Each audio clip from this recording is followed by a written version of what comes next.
welcome to the Decibelles Podcast, which is for Black women and brought to you, obviously, by Black women. We are Black Music Canada. My name is Breanna, and this is Ade. Yay! And we're two content creators here to talk to you about, does Blackness sell? Ade, what do you think in this day and age? Honestly, well, first, we should define what Blackness is. So what's your definition? Oh, okay. Me first. Yes. We're not a monolith, of course, so it's hard to really describe what Blackness is exactly, but I would say Blackness is our history and our myriads of culture and how that's changed and formed over the years of, you know, certain things that happened to us. And I would identify that as Blackness. What would you identify as Blackness? I feel like you said, there's not one way to be Black. Like, it's very vast. So it's hard to define. But I think, honestly, there's so many different ways to be Black. So many different ways. There's just so many different shades. So, yeah, it's hard to define it. I think it's our history. Really, that's the differentiation.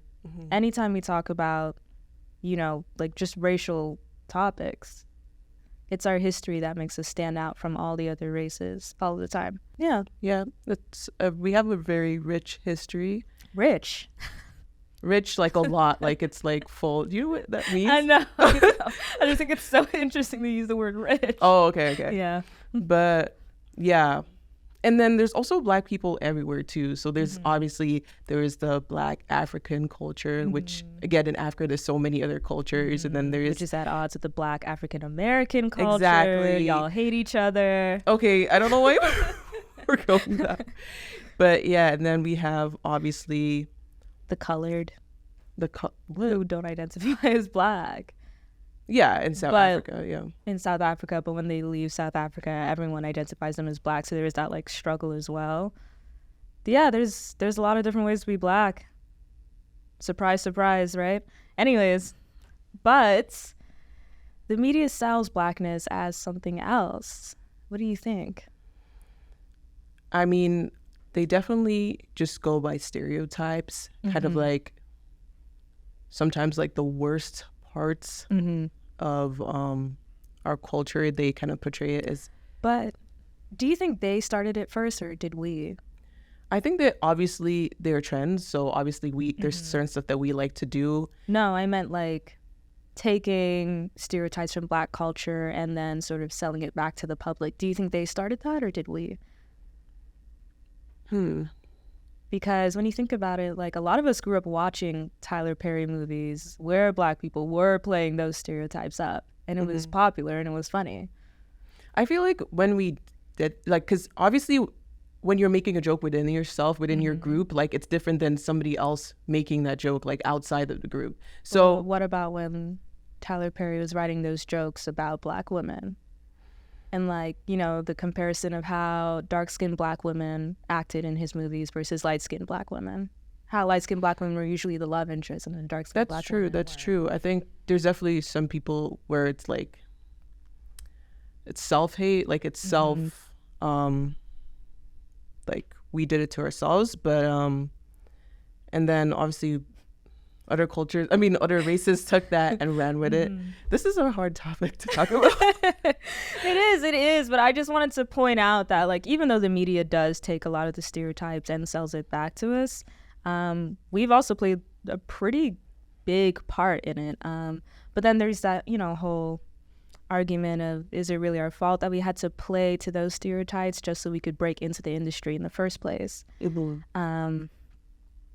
That's true, because if there's a role and it's like sassy Black girl who that might be the only loud, role you're gonna get. If you want to act like that's the only role that you can get, then you're gonna take it, which is unfortunate. But I mean, what parts of that kind of culture do you think sells nowadays? Of like the portrayed Black culture? Yeah. Well, I feel like there's a lot of stuff that's kind of popular, like there's obviously like having long nails, like hoop earrings, laying your edges. I think AV. Yes, that's a big one. Huge, especially on TikTok. The amount of AV that just like jumps out of people's mouths randomly. It's ridiculous. It's so strange, and it like sticks out. I don't know. Because they don't know how to use it. They use it in the complete wrong way, and it just then you're like, ooh. But even when they use it correctly, it's like, that's not your... Yeah, that's not how you speak. That's not how you speak. That's not your accent. That was like a very weird change of tone Exactly. there. Yeah. I think it's actually funny because now it's being seen as like Gen Z slang. Yes, stuff they're like that. taking When it's it like, and they're turning into Gen is, Z slang. And it's not Gen Z slang. No, these are stuff that have been around for like ever. Yes, There's and like, then when people were like, oh, that word isn't even funny anymore, why are you using it? What? That's literally what we've been using since Yeah, that's a whole language. I remember like a couple, I don't know if that was years ago, but there was this like girl telling a story about being at a concert. I can't remember what concert it was. Oh my God. I'm finna be in the pit. I'm finna be in the pit. Like, it's just so funny. Like, she was talking about, her whole story is just about her privilege. No, literally. I had to rich. spend another $2,000 on tickets. And I'm like, no, I finna be in the pit. That's... It was just so out of place and just like, like, if you're gonna use a word, like, just know how to use it. And it's like, why? Like, just go on the internet and just... You had to do like a sharp pause there when she said that. That was... And there's so many other examples. There's like just anything. And you know, it's so funny because I see people like they will like mock Black culture or something like that, but in the same the Lay Bank situation. Yeah, but in the same breath, they're like using AV to do like, yes, how are you using? Yes. And there, some of them would be like, "Oh, we don't like copy Black culture, but you're literally using AV in your language right now." Yeah. There's also the whole thing about saying stupid. I don't know if you've seen that. It's like basically a lot of Black people would be like stupid, and then they would do the AHH, and it's meant to replace obviously. No, I can't take it anymore. The way everyone has taken that phrase and then doesn't make sense. Exactly. Half the time. It doesn't even make sense, and they don't understand that it's not like you're not meant to actually say so they be like stupid It literally is so stupid. But I mean that's what sells nowadays, or I mean that's what works for Gen Z, I guess. mainly. Yeah, but it's interesting. It sort of asks the question like, why does it work? Why is it popular? And I think it's because they think it's funny. They don't register that it's an actual mode of speaking, that it's sort of like an actual distinct language.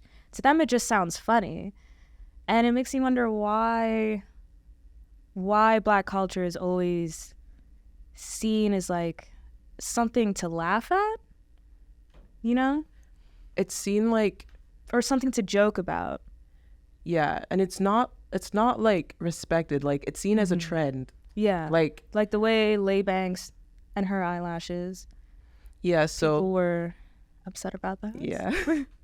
With Lay Banks' most recent popular song, the song where she's talking about like basically cheating and all of that, people didn't know at first that she was Black, but when they found out she was Black, they started kind of like dissecting every little thing about her.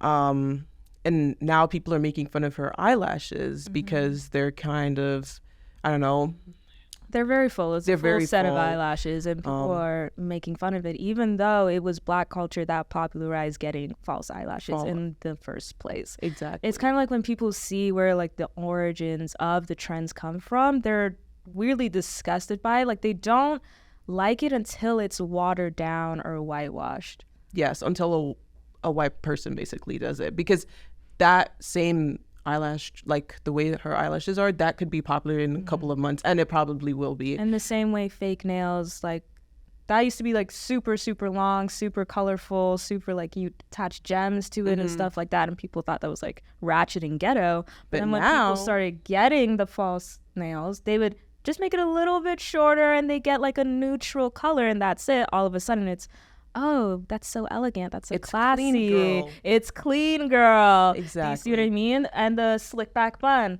That's a Black woman thing. That's from us. Then they took it. They took it and they made it into a clean girl thing. What? It's actually ridiculous. Like I was watching one video with like just like a whole like 10 girls and they all had that hairstyle, like the slick back bun, and now it's like the clean girl and the way they like I'm brush their edges. Exactly. I'm like, what are you doing? What are the you sticky doing? bangs. We see it. We saw the sticky bang trend and we shut that down very quickly. Don't ever try that again. But yeah, it's things like that that's getting popular, along with the fake tanning has always been popular since like day one, but now it's gone to another point where it's not just the fake tanning, it's the lip plumper, it's the BBL, Tracy, question mark.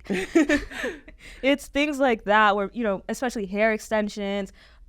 When I see a white girl use the word weave, whoa, pause. They always use it wrong too, though. They call like wigs weaves. No, stuff. when they say like, are my tracks showing? What are you saying? Or they call like the braiding hair, they call it weave. And like, just stop. That's not. Just stop. It's not. Like, you just know when they say stuff like that, they just no. They just like herd it around. And like, where are you hearing it around? Even I don't know if you remember, but there was the trend of obviously having like the brown lip liner and then the lip gloss on top. And they called it the Hailey Bieber thing? Yeah, the Hailey Bieber brownie glaze. Like, literally taken from us. She did the style, and so all of a sudden it's hers. All of a sudden it's like a new trend. Like, they steal I'm sorry. How are you going to take somebody's culture or something that's been around for years and then just make it something new just because a celebrity did it? And it happens so many times. I would like to point out that it isn't even just Black culture. The brown lip liner, especially I think like black lip liner, that's Latina culture as well. But they're not saying that either. They're just like, it's a new trend. We came up with it.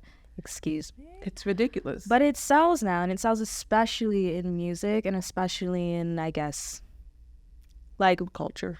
Popular Black genres of music, like rap and hip hop, R&B, stuff like that. That sells like the absolute most. And I guess it makes you think, like, do you think that version of Blackness that they're selling, is it real if it's from a Black person? Kind of like how in the beginning, when we ask, like in the media, when they sort of stereotype Black people and they sell it back to us. I mean, we used to do that too with Tyler Perry.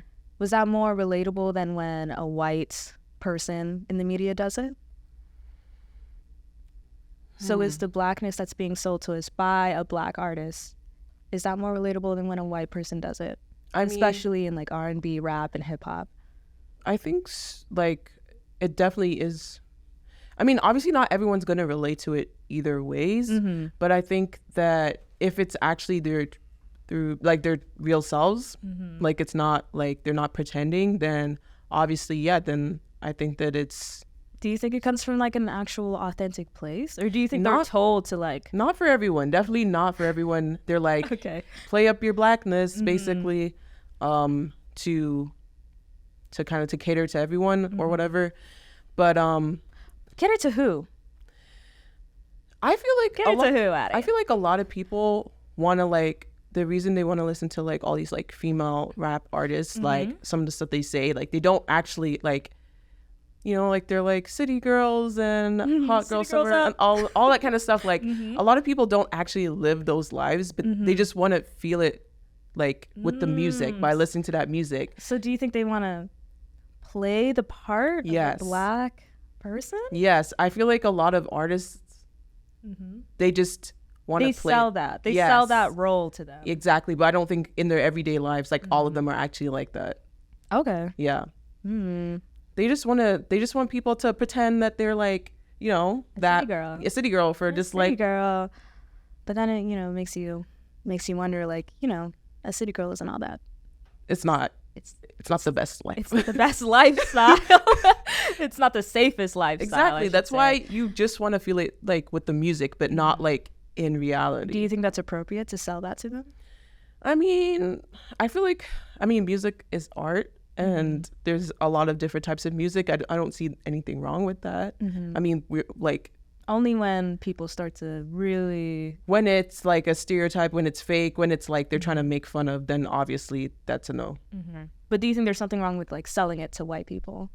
Kind of like how I forget the artist, but he was performing and he said how much he hates it when there's always a bunch of white people at his show saying the N-word along with him to his music. Oh, who was that? Oh, I can't remember. I forget. But do you think it's like, I mean, it's like, you can't choose your exactly. audience. You can't like make music for Black people and then expect white or anyone else not to listen to it. So there's nothing really you can do about it. But like, it's obvious, like they're not making the music for them. It's just the audience that ends up liking the music. Okay, so it's not their fault. Yeah, it's not. I mean, it's not the artist's fault by any means, unless they're purposely trying to do that.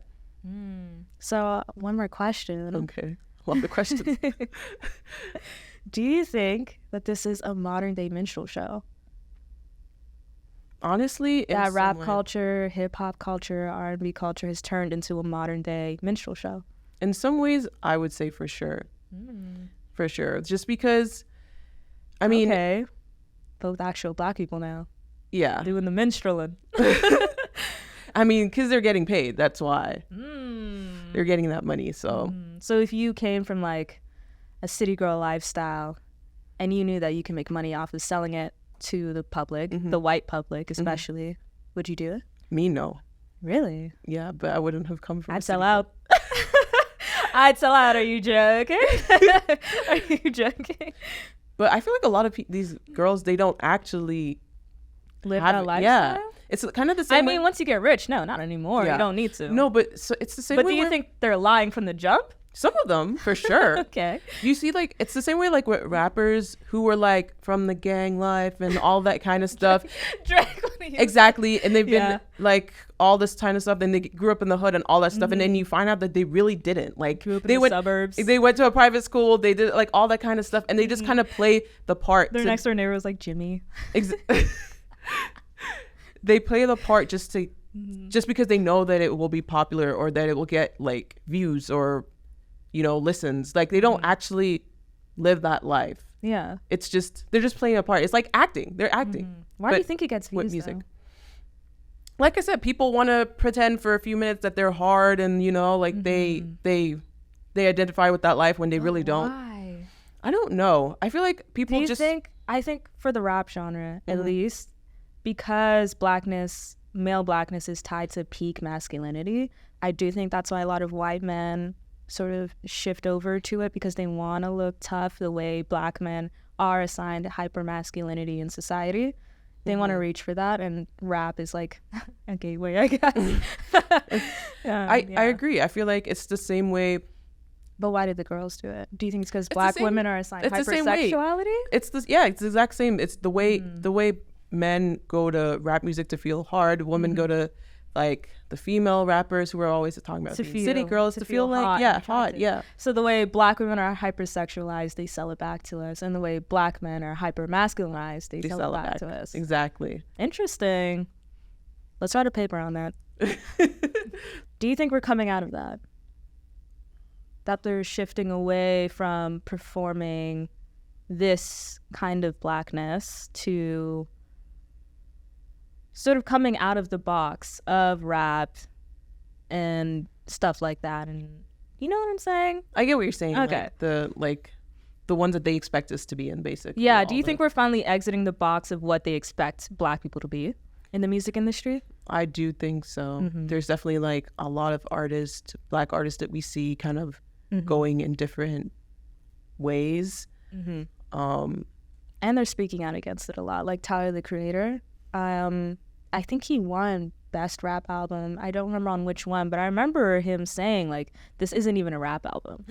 You guys just put me in this category for whatever reason, and now I have this award, which is, like, great, but this wasn't a rap album. I think it was like a sort of an alternative kind of album. I can't remember which, but a lot of people were coming out and saying, like, yeah, you guys kind of just box Black people into the rap category regardless of the actual genre that they make.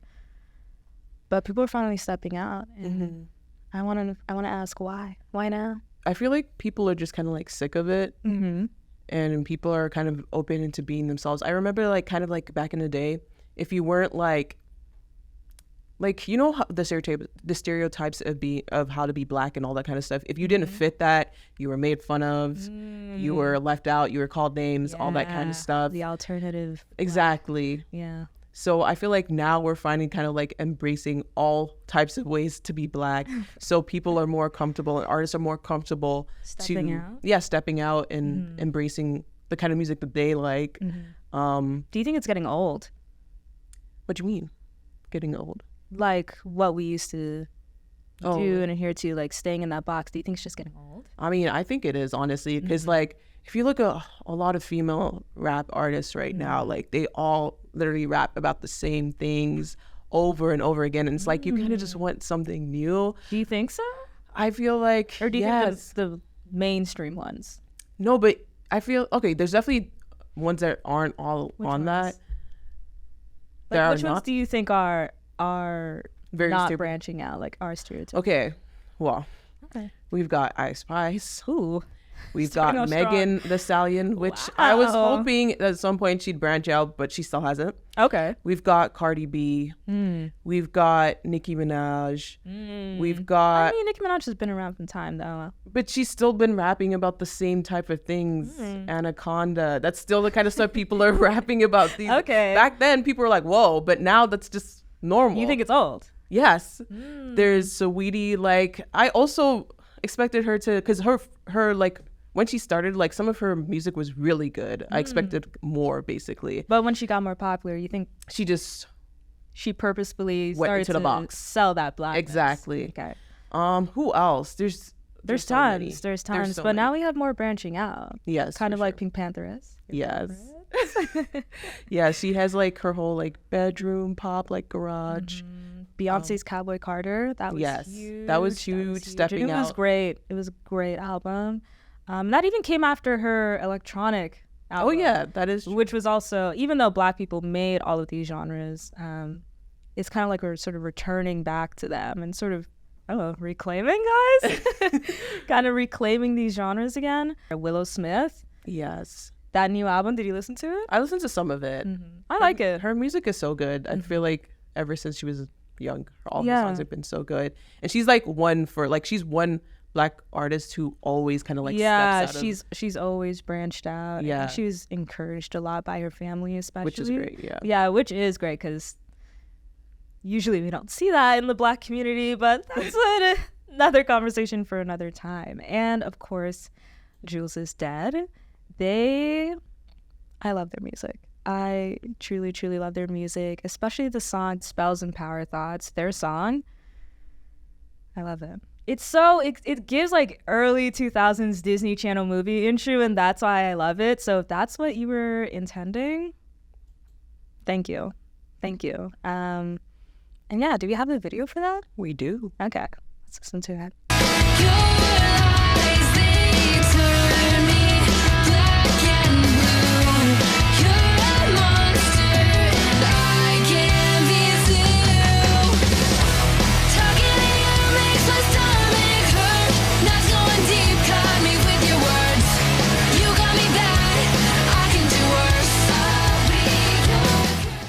I love the entire vibe of that video. The fact that they're filming in is that their high school? I feel like that's just the high school washroom. I love that. I think it reminds me a lot of Avril Lavigne. Like, oh yes, like exactly her vibe. Yes, this is definitely reminding me of Avril Lavigne. Yes. Also, can I point out how cooler students look now in high school? Dude, when I was in high school, we did not look like that. No. First off, we looked like funky, straight up. Like, we looked tired. We did not know like how to do our hair like that. We did not know what style was. I think we were showing up in like the same shirt as yesterday, like truly. But now, y'all know what style is, and I love that for you. I love this generation. Honestly, yeah. Those are so good at fashion. We're healing finally after the early 2000s era. Tough year. But yeah, check out Jules' dad, Spells and Power Thoughts. They also have other songs on their Spotify. Listen to all of them. Please support the rise of Avril Lavigne. I'm kidding. Support Jules' dad. I think they're also performing Soon, yes. Yeah, but I mean, by the time this video comes up, we've already been to your concert. We were there. We were there. And I'm sure we loved it. Thanks again for watching. This has been the Decibelles Podcast. You can follow us at My Black Music Canada and visit our website at blackmusiccanada.com. See you next time.